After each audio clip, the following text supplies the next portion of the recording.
Charles Oliveira gets the TKO victory on Beneil Dariush, and wow, am I impressed. This is a huge win, and a lot of people, including myself, were counting him out. Well, he proved me and the rest of the haters wrong.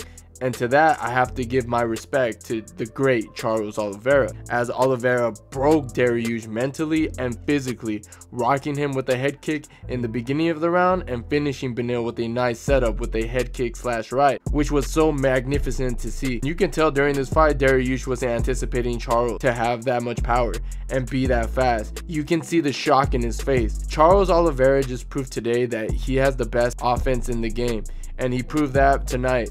But to be honest, I kind of feel bad for Beneil. Man, like, he was so close to that title shot after going on an 8-fight win streak. Now he needs 2 or 3 more wins just to get an opportunity for the title shot. And as for what's next for Beneil, I would love to see him fight either Arman Tsarukyan or Rafael Fiziev. And to be honest, I think both of those guys beat Dariush. Now, going back to Charles Oliveira, he proved that he's up there as one of the greatest lightweights of all time.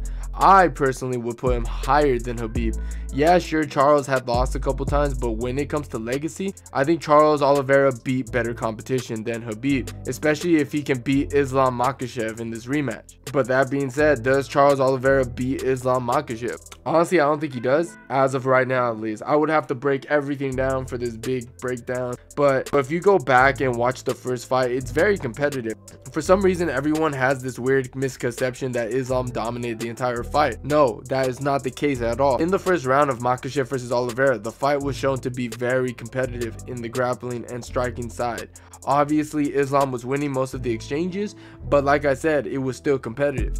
As soon as we got to the second round, Charles Oliveira was able to neutralize the grappling of Islam, but the pressure was getting to him. Since Islam was too quick, Charles couldn't land those combinations and just kept getting countered near the end of that fight. Charles Oliveira ultimately folded under the pressure of Islam's counter striking, and Islam would eventually drop him and submit him with ease. And Islam is a great striker. He's the same guy who made it competitive on the feet with Alex Volkanovski, arguably one of the best strikers in the UFC, if not the best. And I think another aspect that makes it hard for me to believe that Oliveira can beat Islam is that Islam is incredibly hard to hit at the end of the day. The only guy that's been able to hit him so many times was Alex Volkanovski, but it's not impossible for Oliveira to get the win.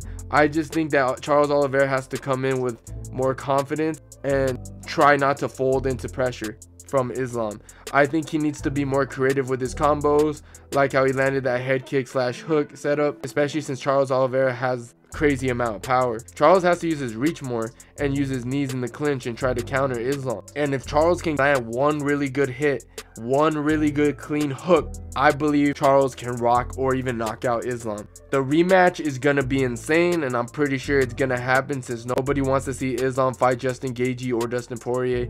The rematch is now bigger than the first fight, and I can't wait for it to happen. Whoever wins this fight is gonna be the greatest lightweight of all time. But anyways, that's the end of the video. What did you guys think? Let me know in the comments down below, and if you enjoyed the video, please leave a like, and if you haven't subscribed to the channel already, I don't know what you guys are waiting for, and I'll see you guys on my next one.